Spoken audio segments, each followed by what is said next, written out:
All right, perfect. Always good time to talk Michigan football, hey?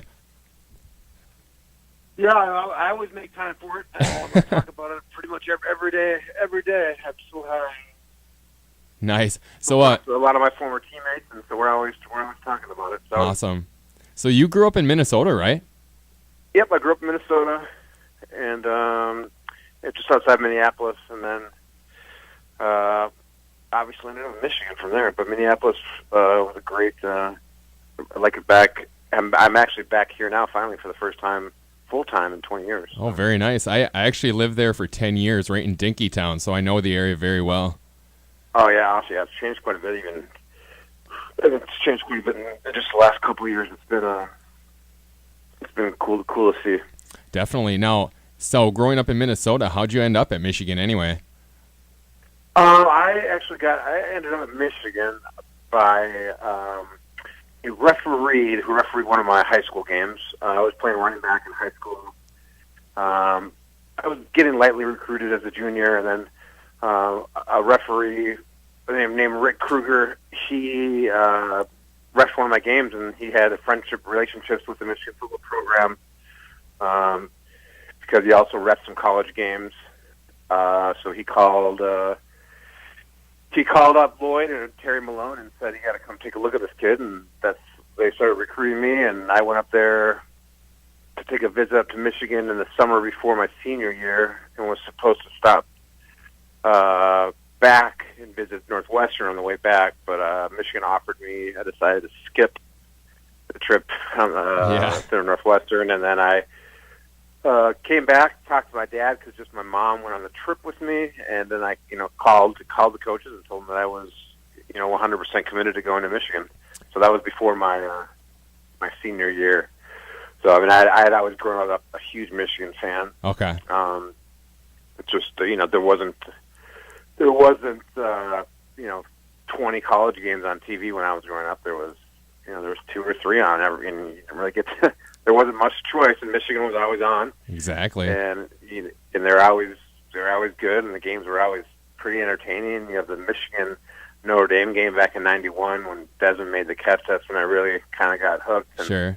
I just love that rivalry, and at Notre Dame, they told me if I wanted a scholarship offer that I had to come to their camp, and I said I don't want to go to Notre Dame, so I'm not coming to your camp. There you go. So now, Michigan had just won the national championship too, right? As you were getting ready to go there. Yep, they had just. That's what was fun about committing early to Michigan. I almost felt like I was kind of part of the team because I had already committed before the '97 season. Okay. So it was. I didn't commit. The national championship didn't get me to go to Michigan. I had already committed before that season even started. So it was kind of like I was, I had a vested interest in cheering them on throughout the whole thing. It was pretty cool. I'm pretty lucky to be able to go to the reigning national champions. Absolutely. No, I'm sure you have some amazing memories from being there. Lots of different games. You talked about the rivalry with Notre Dame. What do you think is the best game you ever played in there?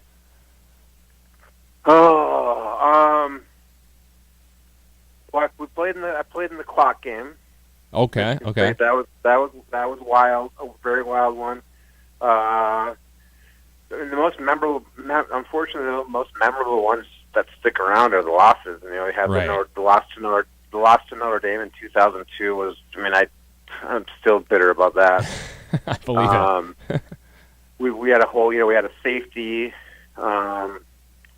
We had gotten a safety. We had a holding in the end zone, so we got a safety. So we had to go for 2 at the end of the game instead of my touchdown would have been the game-winning touchdown. And just growing up in that rivalry, loving it so much, it would have meant the world to me, let alone beating Notre Dame. Winning in Columbus was a big one in 2000. It was 2001. And then I'm trying to think what other. The greatest game I've ever been a part of was the Alabama, the Orange Bowl. Oh yeah, amazing. Yep, yeah, David Terrell. Yeah, that was by far my favorite. Memory. We had scored right away, and then they go down and score pretty quickly, and they kicked the extra point, and you can't really see from the sideline. You don't have the right angle to see if he made it or not. So we all just kind of assumed he made it, and we all just kind of paused, and all of a sudden you see the refs say no good, and everyone just went crazy. I mean, I don't know, the picture or the video of Coach Carr's face is just priceless in that game when that happened. So that was a great game. That was an exciting game. That was my second year at Michigan, so my redshirt freshman year, I actually got to play quite a bit in that game, and it was a great experience and a great my first time kind of playing on a really, really big stage that wasn't Michigan Stadium. Sure, which is a big stage itself, right? When you first play there. Yeah, well, yeah, exactly. But I mean, eventually, you practice in there and you get accustomed to it. Yeah. And then you kind of block all that stuff out. And then the other thing about the Orange Bowl was it was the first night game I ever played in. So okay. It was a long day. I think it was an 8 p.m. start, and it was just a long day, and I didn't really know how to react or what to do with the time, and it was just a different. Sitting around isn't for me, and that was kind of nerve-wracking. I bet. No, you played with some. That game. Yeah, you played with some amazing teammates. Who do you think was the craziest teammate you ever had, and who was the most talented teammate you ever played with? The craziest teammate I ever had. Yeah. On the field, I'm going to leave it at that. Okay. Is it you? No. It's probably not me. Norman Hoyer. It goes by Norman Bobert, Norman Hoyer. Okay. Norm went to. He's from Arizona. He came to Michigan. He's a defensive lineman, and I think he's a year, 2 years younger than me. He's a year younger than me. So he was going up against a pretty formidable offensive line. Chief Hutchinson, Mo Williams, and Jeff Backus, and those guys. Yeah. There was all pros. And they were always. Norman just kept on getting in fights with them, and then one day, Norman and Mo Williams got into it, and they're kind of getting separated. And Norman reached out and grabbed Maurice Williams by the face mask and ripped his face mask off his helmet with one hand. What? And I didn't even know you could do that. No one did, and Mo's face was just complete, like, he looked scared as all get out, like what just happened. I believe that. And I mean, it was crazy. He just grabbed it, and his hands were so strong, he just grabbed it and twisted it sideways, and it popped right off. He ended up doing it one more time, but coaches said, they said, if you do it again, we're going to suspend you, because it was taking, the guy got to go get a new face mask on, and it takes one to practice for, right. 15, 20 minutes. But it was one of the more memorable moments in my time in Michigan. It was pretty funny, and as I got to know Norm a little better as the years went on, it all kind of made sense. Okay. Too bad there wasn't YouTube back then. Yeah, I could see that. God, that would have been. Well, I'm sure they're filming that at Schembeck, where they keep everything. Phil Brownlee, okay. I'm sure Phil Brownlee could hunt that down. Funny. Yeah, and then the best athlete I ever played with. It's going to be because Woodson left right before you got there, right? Woodson was gone. Marlon Jackson was a phenomenal athlete. Oh yeah.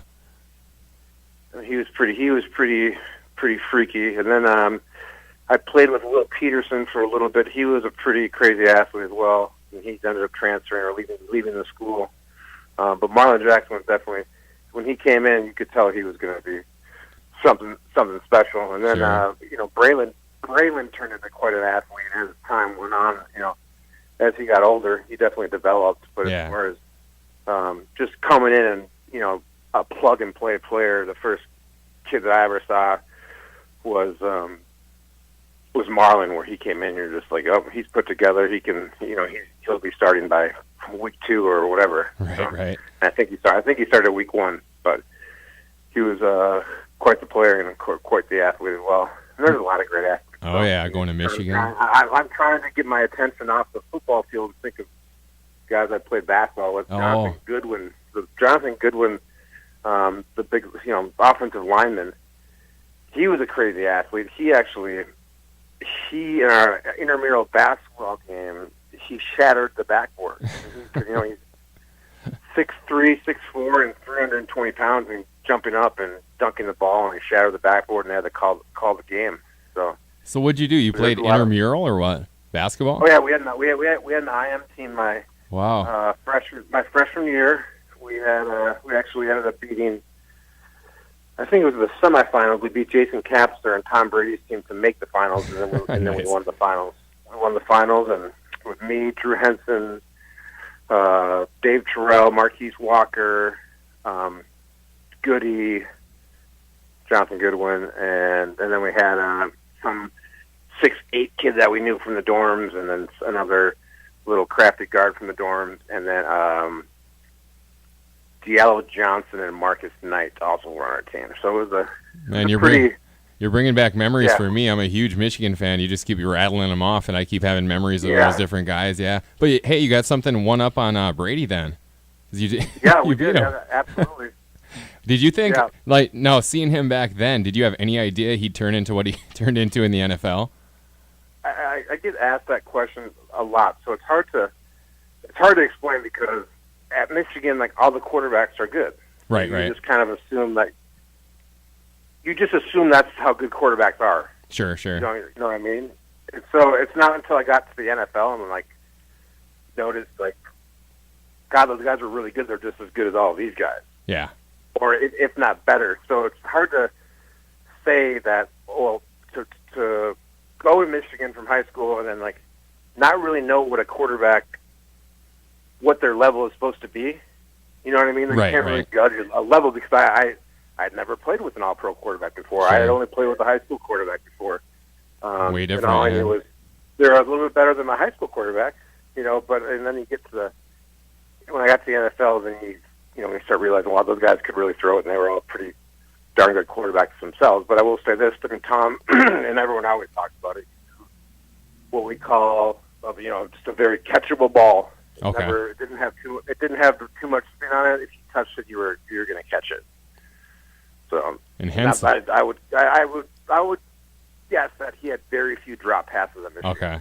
Yeah, I suppose because of that Drew Henson threw it hard, right? He must have thrown the hardest of the ones that were there. I bet. Drew threw pretty hard. Yeah. But he also had the capability to put some touch on it. But he was firing that thing pretty well there. And Capster had an even bigger arm. So you talked a little bit about going college to pro for quarterbacks. How about for yourself being drafted in the second round? What was that transition like, college to the NFL for you? It wasn't your typical one. I was pretty much injured right away. I had a groin injury, and they kind of didn't really know what it was. They thought it was just a groin strain, and I didn't think that was it. I felt like something very different. I ended up getting surgery on my groin. It was a sports hernia, so it wasn't the greatest introduction to the NFL. But as far as I'd fast forward a couple years to when I was in Seattle, and I was we were running down on kickoffs in a playoff game. So it's that level. It's a level from college to NFL. It's pretty. It's a decent jump, but it's not that big of a jump because in the Big Ten you play against big guys, you play against fast guys. Even in practice, at Michigan at practice. You played against second and third round picks, and first round picks. But the only difference is every guy on the other side is the best of the best. So no weak links. There's not a lack of depth. There's no weak link, but you've gone against those guys. And then and then I went down to the Senior Bowl, so I played against every other guy that was a high draft pick. But you want to talk about a change of difference from a regular season NFL game to a playoff game. There's a noticeable difference. Is there? Okay. I figured. Of intensity and speed and just all-around feel around the game on the field. And I don't know if it's – I really, really enjoy watching playoff hockey for that sole reason. Because I'm a hockey fan. So much. Yeah, I'm a hockey fan, too. They play so much harder, and the intensity is just – it's almost unmatchable. Yeah, it's crazy. In the NHL. So, talent-wise, it wasn't much of a jump from Michigan to the NFL. It wasn't a huge jump, but there was some guys in the NFL where you're like, holy cow, that's an athlete. Or, guys that don't even have to lift a weight and they're just absolutely shredded and they're just freakish athletes. And right. It's just a different level, different breed of guys up there. Yeah. Some real thoroughbreds, you know. So I have to ask you about this year's Michigan team. What are your thoughts on them? I'm excited. I'm always, extremely optimistic about our teams. I like to try to watch it as a fan and not a former player, because when I watch it as a former player, sometimes I become a little too critical of certain things, and okay. I try not to do that. But I will say that I've seen. I'm excited for Shea Patterson. I am too. That's for sure. I got a chance to go to the spring game that was inside Glick Fieldhouse. I got a chance to watch it, and he looks fantastic. Awesome. Joe Milton looks really surprised me. He looked great. And That's what I heard. Coach there was saying nothing but great things about him. So, I think everyone knows that we got to get the offensive line issue cleaned up a little bit, and hopefully they're, another year together, another year older, they'll be a much more cohesive unit. Get some different coaches. There's, Drevno is now out the door, and I think maybe be a little more continuity for the linemen going forward. Sure. So I would expect. I think obviously the Notre Dame game is going to be the real. We got the eye test right away. Yeah, so right off the bat. We have. That's how it always is. We have pretty quick. Yep. Yeah. No. Yeah. Sometimes we get a couple easier games. Sometimes, yeah. We got a pretty crappy Florida team last year. Right. Thankfully, I don't think we realized. I think we thought we were a little better than that game actually ended up showing. But at the end of the year, it didn't look like a very great win. No, it didn't. You're right. Yeah. At the start, nobody knew where Florida was, but yeah, exactly. But I'm excited now, and I love watching the defense. That defense is just it's just such a great defense. It's so fun to watch. And so I did I did some film breakdown last year with Michael Spath, and we just the stuff that Don Brown does is so smart. So coaches on the offensive side have to just be scared out of their minds the week before facing him, because he's going to do something to you that you haven't seen, and you aren't going to pick it up, and he's going to hit your quarterback. And I think they had some stat. I can't remember the exact number, but there was 22 quarterback hits that were under 0.3 of a second or under after the quarterback had thrown the ball. Yeah, isn't that crazy? So quick. So it's 0.3 of a second. The difference between 22 more sacks last year for the Wolverines. So it's just pretty crazy. Yeah. So he did a lot of great stuff.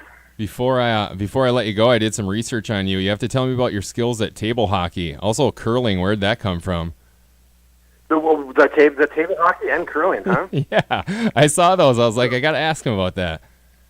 Well, table hockey, that was down in.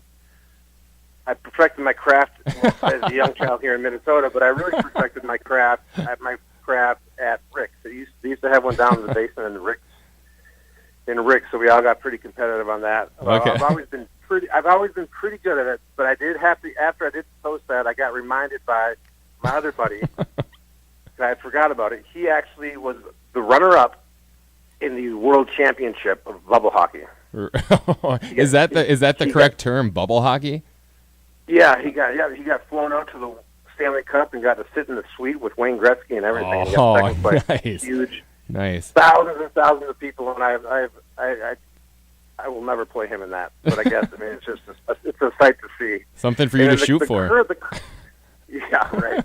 I don't want to let it. He'll beat me, and he's the kind of guy where he would beat me so bad and then never play me again. Okay, just leave it at that for the rest of your life. Yep. Nice guy.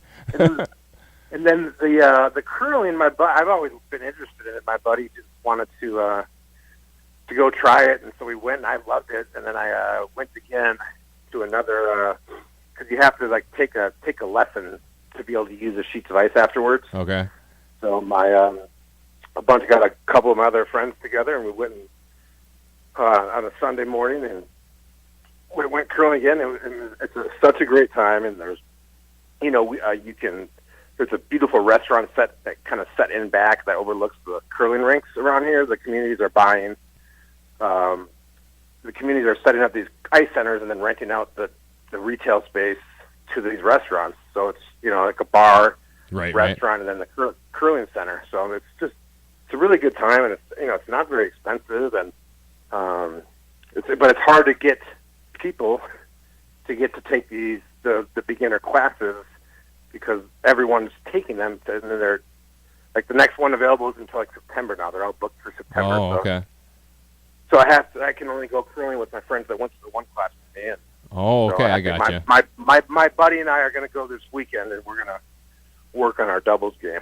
Awesome, man. But it's a great time, and I haven't had that much fun in quite some time. I would encourage anyone to look up their local curling club and try to go do that at least once. Very cool. All right, Benny, thanks a lot. I appreciate it, man, and good luck with everything. Hopefully we'll talk soon, okay?